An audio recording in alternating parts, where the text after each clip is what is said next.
तो नथिया टूट गइल न, कितना साल हो गइल। अरे तो चला आज दोसर किन दी। आ जाता रह न वही जे बजरिया में। हाँ हाँ जाते ही हो। हाँ तो देखा का लेवे के बस सुनो।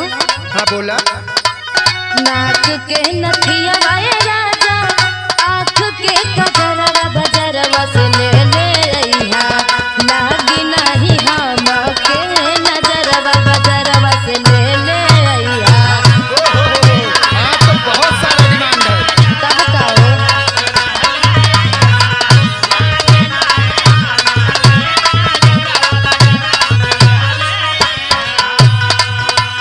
ए धनिया का हो? हम तो हर डिमांड सुनत सुनत ना।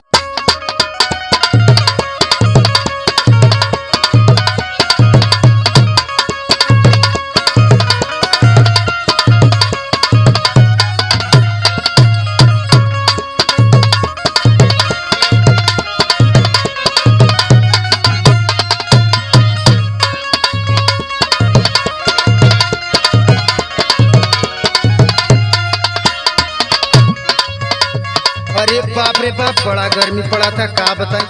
अरे कहाँ हो? का हो? अरे कुछ खाना पीना बनल है? अरे हाँ बनैले बाने, मुँह धो के आई तब न दी। अरे सुना हाँ बोली। कि ड्यूटी काके आईनी सजनिया, भोजनिया में का तू बनैलू ना।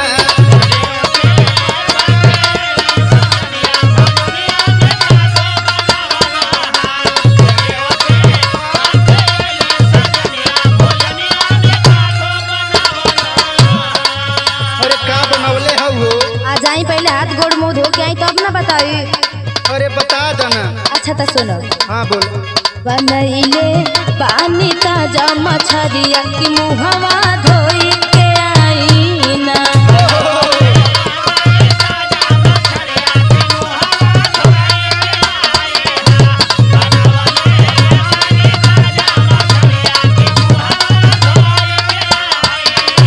आ सुनिए राजा जी। हाँ बोला। की रोटी गरम सकले बानी, राजा जी बोर के खाई ना। अरे गजब हो धनिया।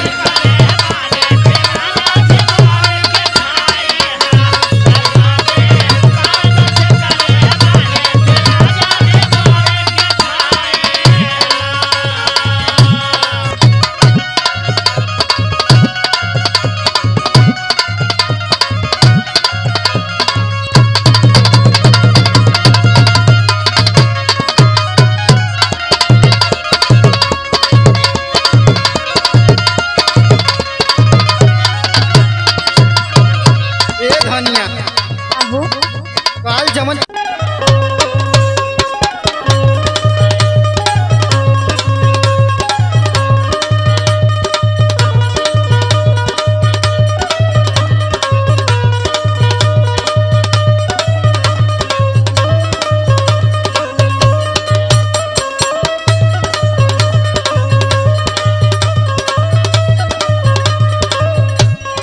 ए जी का हो?